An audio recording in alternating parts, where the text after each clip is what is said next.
Hello, BookTube! Well, I finally have some time to film my book haul. This is an accumulation of books from many, many months. They basically are all from Half Price Books, so all used books. I have half off of that because of an employee discount, and also had bonus money on my employee card, so it pretty much cost me almost nothing. So I'm going to go ahead and get right into them. I've got a combination of mostly cozy mysteries and some horror novels and a graphic novel. So yeah, let's get started. I'll start with the cozy mysteries, always a favorite of mine. This one is a little mass market paperback by Carleen O'Connor called Murder in Galway, a Galway, Ireland mystery. It's a first in a series. I tried getting this Barnes & Noble sticker off, but unfortunately it's on there pretty good. But anyway, it's the first in a new series. I always like to start out some new ones. So I'll just read the synopsis on most of these for you because I don't even remember what they are because I've had them for quite a while waiting to film this video. It says, Tara never imagined her introduction to Ireland like this, carrying her mam's ashes to honor her final request. Tell Johnny I'm sorry, take me home, is what she said. She's never met her mam's estranged brother, Johnny Meehan, who owns an architectural salvage business in Galway. Although Tara is immediately charmed by the medieval city, the locals seem wary of strangers, and a gypsy warns her that death is all around. When Tara arrives at her uncle's stone cottage, the prophecy seems true. A dead man lies sprawled across the threshold in a pool of blood. The victim turns out to be Johnny's wealthiest client, and her missing uncle is the Garda's #1 suspect. In trying to find Johnny and solve the crime, Tara uncovers her mam and uncle's troubled past. But with a desperate killer about, she had better mind herself or they'll be tossing her ashes in Galway Bay. So, yeah, sounds good. I like the little doggy. Always a good sign. There's a dog on the cover. Next up is another first in a series. It's a cookie house mystery. So, lots of good things going for it. There's a dog on the cover. Another good thing. It's called And Then There Were Crumbs. Gotta love these cozy titles. This is by Eve Calder. And I'll just go ahead and read the back for this one. It says, welcome to the cookie house. Kate McGuire's life was sweet in Manhattan before she lost her restaurant job. But sometimes that's just the way the cookie crumbles. And so she's starting from scratch in the island town of Coral Cay, Florida. It is everything she's looking for. Friendly locals and a help wanted sign and a bakery shop window. Once she convinces the shop's crusty owner, Sam Hepplewhite, to hire her, Kate can't tie on her apron fast enough. Little does she know the trouble, like warm dough, is on the rise. Oh my gosh. Okay, so that's that one. I'm already loving these. This one appealed to me. This is a little library mystery. You know, those little boxes that are in neighborhoods sometimes or by parks where people can donate books and, trade them in there. So yeah, this is a little library mystery. Book lovers are in for a real treat, it says. This is And Then They Were Doomed. And here I thought they were crumbs. But anyway, now they're doomed. This is by Elizabeth Kane Buzelli. It was a hardcover. But again, cost me next to nothing. So I'll read the back of this one. It says, Zoe Zola is one of 10 invitees to an Agatha Christie symposium. Tempers flare, and then there are 9. Little person and author Zoe Zola believes that one of the unluckiest things in life is to receive an invitation in the form of a letter edged in black to an Agatha Christie symposium at an old Upper Peninsula hunting lodge. Her reluctance dissipates when she learns that the organizer is named Emily Brent, the name of a character poisoned by cyanide in Christie's And Then There Were None. As a dreary rain soaks the UP, Zoe and 9 other Christie scholars arrive at the lodge. At opening night, dinner arguments flare over the experts' discordant theories about Christie. The next morning, the guests find one particularly odious man is gone, whereabouts and reasons unknown. Such a coincidental resemblance to a work of fiction is surely impossible, therefore it appears to be possible. That sounds like something out of Sherlock Holmes. As the guests disappear one by one, Zoe resolves to beat a hasty retreat, but her car won't start. She calls her friend, amateur sleuth little librarian Jenny Weston, but Jenny will have to wait out a storm off Lake Superior before she can come to the rescue. If Zoe's to stay alive in the meantime, she'll have to draw on everything she knows about Agatha Christie's devilish plots. So yeah, that sounds really good. I'm not sure. Let's see if there are others in this series. Yeah, again, I'm not sure if this is the first in the series. There are other ones called In Want of a Knife, She Stopped for Death, and A Most Curious Murder. Yeah, doesn't say on the inside flap anywhere. So anyway, part of a series. Sounds really good. There's one of those little libraries too, by the way. Okay. And then next up is a book in part of a series that I have read before. This is the Lighthouse Library Mystery Series. And I believe I read the first 3. The one I have here is book 5. It became available and I didn't want to pass it up. Doesn't have a dog on the cover. We'll let that slide. It has lighthouses, so that's pretty cool. Anyway, it's Something Red, Something Dead. And this is by Eva Gates. Really nice cover. And yeah, she sets up, well, she takes over as librarian in a lighthouse library, which is pretty cool.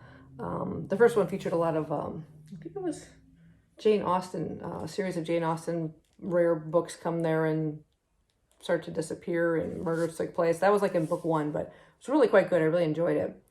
So this one says, winter falls in North Carolina's Outer Banks as Lucy Richardson and her friends joyfully help her favorite cousin, Josie O'Malley, plan her wedding. The owner and head baker of Josie's Cozy Bakery and her fiancé, Chef Jake Greenblatt, want a small, simple wedding. But to their horror, Josie's imperious grandmother, Gloria, descends with the Louisiana Mafia, a gaggle of aunts and cousins who intend to take control of the wedding plans. Gloria doesn't do small and simple, and cousin Mirabelle has her own ideas for Josie's wedding, something grand and lavish, and paid for by Josie's parents, of course. That will kickstart her fledgling event planning business and get her work shown on the covers of wedding magazines. To make matters worse, Mirabelle focuses her full southern charm on the prospective groom, and Jake doesn't seem entirely adverse to her attentions. To smooth the matters, Lucy hosts a bridal shower at the Bodie Island Lighthouse Library. But it turns deadly when Mirabelle collapses soon after eating the gluten-free treats Josie prepared specially for her. Now, to save her favorite cousin from prison, Lucy will have to bring a crook to book in this 5th festive Lighthouse Library mystery from Eva Gates. So yeah, I really, really enjoyed the first, like I said, 2 or 3 that I read, and I didn't want to pass this one up, so I'm looking forward to getting back to that series. That's it for the cozy mysteries. Now kind of onto the horror. This first one's a bit, apparently, of a classic. I'd never even heard of this. It's by Jules Verne. It's The Castle in Transylvania. And it says, Back from the Dead, the original zombie story. And I'm like, I did not know Jules Verne wrote anything like a zombie story. And the interesting thing about this cover, it's kind of subtle, but take a close look. You'll see someone in Victorian dress walking like a zombie. It's a tiny little thing. You can see, hand size. But I had to get it. It sounded super cool. It says, before there was Dracula, there was the Castle in Transylvania. In its first new translation in over 100 years, this is the first book to set a gothic horror story featuring people who may or may not be dead in Transylvania. So, yeah, sold. The moment I saw that one, I'm like, that's mine. That's mine. It says translated by Charlotte Mandel. I think it was originally published in like 1894 in French. So, yeah. Anyway, great cover design. I just love the subtlety of this like Victorian zombie on there. Had to get that one. Next up is The Golem by Gustav Meyrink. I'm not sure I'm pronouncing that correctly. But the cover just kind of appealed to me. It is a bit dark, might be hard to see. There's just this really weird creature. These stone kind of buildings in the background, very, very dark. And I'm not sure, I think it was translated from German. Doesn't really say for sure. Where do I see the date? It looks like it was originally published in 1928. Oh yeah, translation by Madge Pemberton. But it doesn't say the original language. The author was Austrian German, so it's probably written in that language. So anyway, I'm just going to read the synopsis of it. But yeah, it says, this is the first meeting of Athenaeus Pernath, gem cutter with a shadow in his past with the Golem, a strange supernatural force reputed to haunt the ancient ghetto of Prague.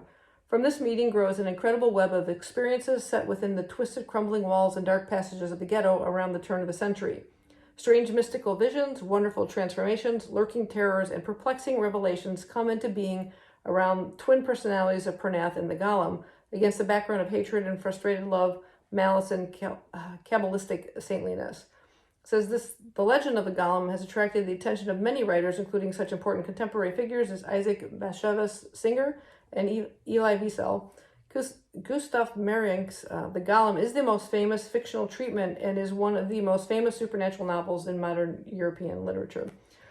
So yeah, I saw the cover and I was like intrigued. So I opened it up and started flipping through the pages, and there's these very dark, besides the cover here again, very dark illustrations of this kind of creepy creature.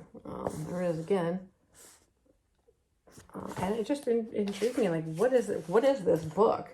Well, that one, like, just kind of sent chills down your spine. I see a few more of them.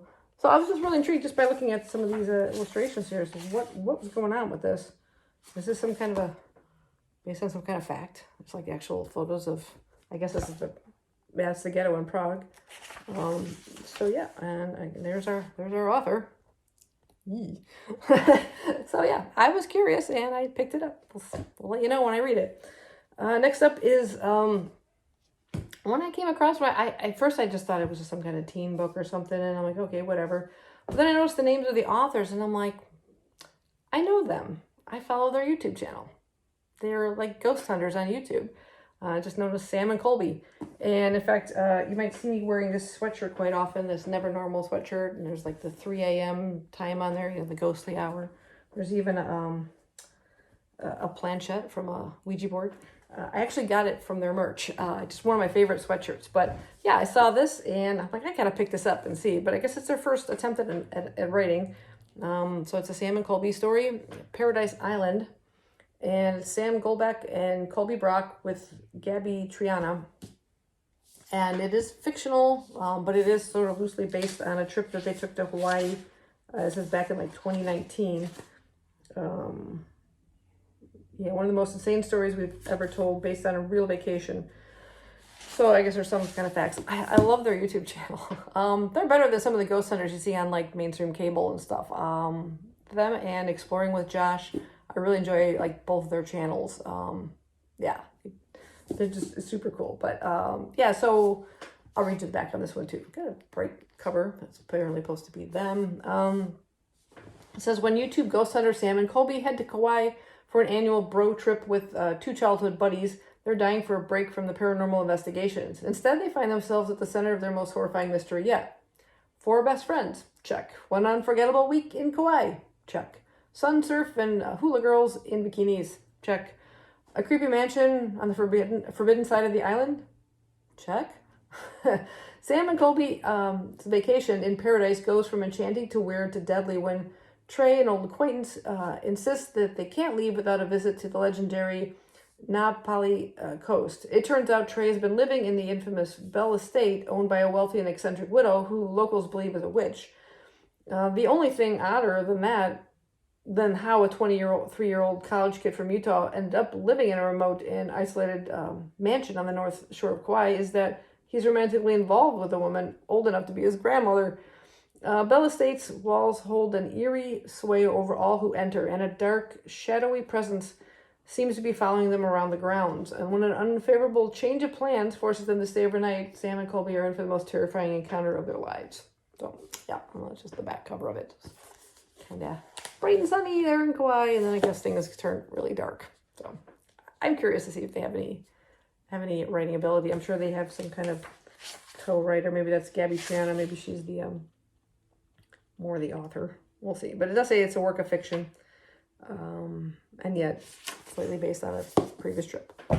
Next, I've got a book from an author I've read several of hers of. She writes lots of horror books. Her name is Darcy Coates, and this is The Haunting of Lee Harker. I don't really like her book designs and stuff. This is by Poisoned Pen Press. I've read like The Haunting of Ashburn House and Fulcrum Ghosts. I've read quite a few of her books, like I said, but I don't remember what this one's about. So let's, again, read a synopsis. Sorry, I just keep reading the backs of these books for you, but like I said, I bought quite a these like months and months ago.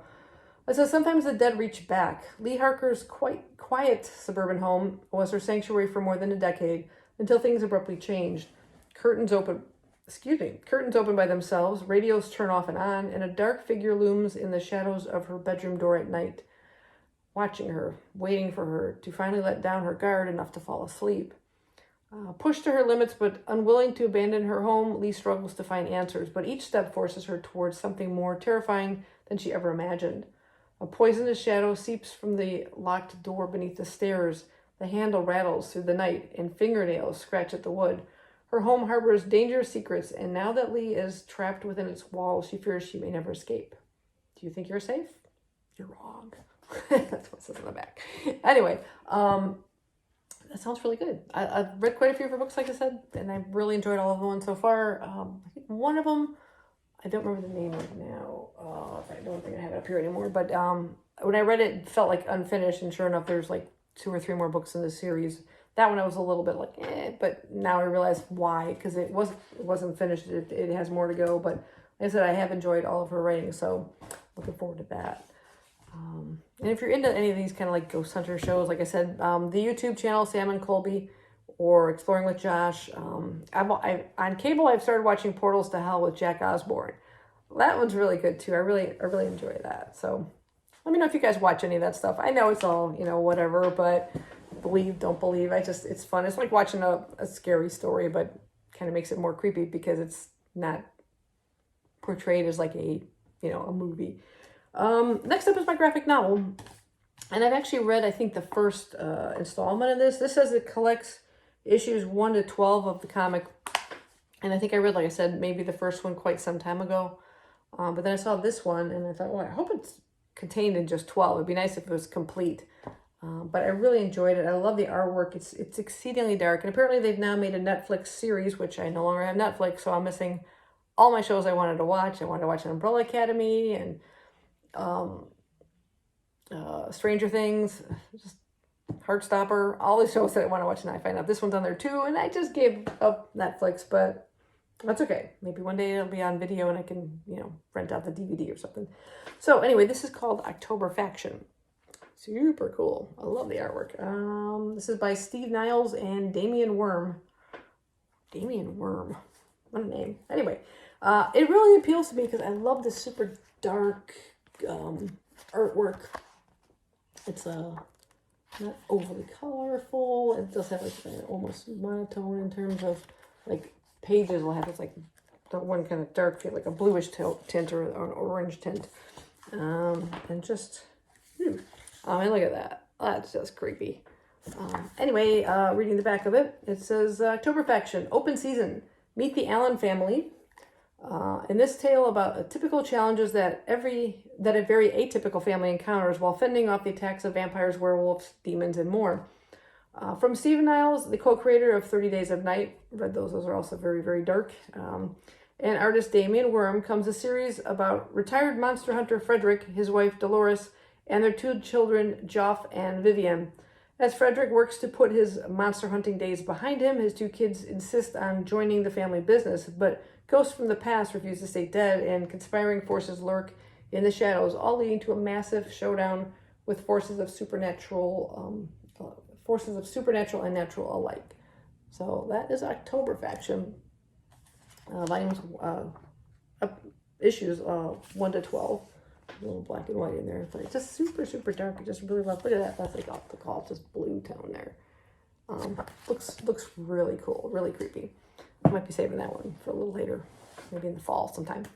Last book I have doesn't fit either of the 2 categories. It's just my fandom here, just one of my favorite things. I love the Flintstones. I collect comics. I've got, I can just barely see them over here, the DVD, all the seasons in DVD. I just grew up watching the Flintstones, and this book kind of came into our store. I'd seen it online, and I thought, oh, maybe I'd get it one day. And when it showed up there, I'm like, oh, heck yeah. It's The Flintstones, A Modern Stone Age Phenomenon by T.R. Adams. Is it T.R. Adams? I guess it's by T.R. Adams. Anyway, it's just got a big F on the cover, like in stone, like the Flintstones. It's under the cover. Same thing, pretty much. Big dust jacket. I like the back. It's like it's got his car carved in there, and the TV, and some animals, like stone carvings. And it's just all about the show. There's TRF. There's like that title page, And just like the original concepts for the show, lots of various collectibles. There's a bunch of Fred collectibles. And like the creation of it, the original drawing designs, wow, came a long way from that. There's an early Barney there. Anybody, you guys, Flintstone fans, or maybe not the younger viewers on my channel? Like I said, I just grew up watching it. I love the Flintstones. Let Flintstones meet the Jetsons. But yeah, I saw this and I just had to pick it up. I get a really big kick out of the show. There's early concepts of them too. Anyway, but yeah, that concludes my book haul. I'll do a little pyramid for you here. I'm sure it'll end in disaster, but it'll be fun to watch. So yeah, that is my book haul. Sorry it took so long to film. I kept talking about it and then I just never seem to have time. But yeah, if you guys have read any of these or any of these sound interesting to you, let me know. And like I said, if you guys watch any of those, like, I don't know, paranormal, ghost hunter kind of shows or YouTube channels, let me know down below. I'll check them out. Hope you guys check out some of the ones I mentioned. See you next time. Thanks for watching. Bye-bye.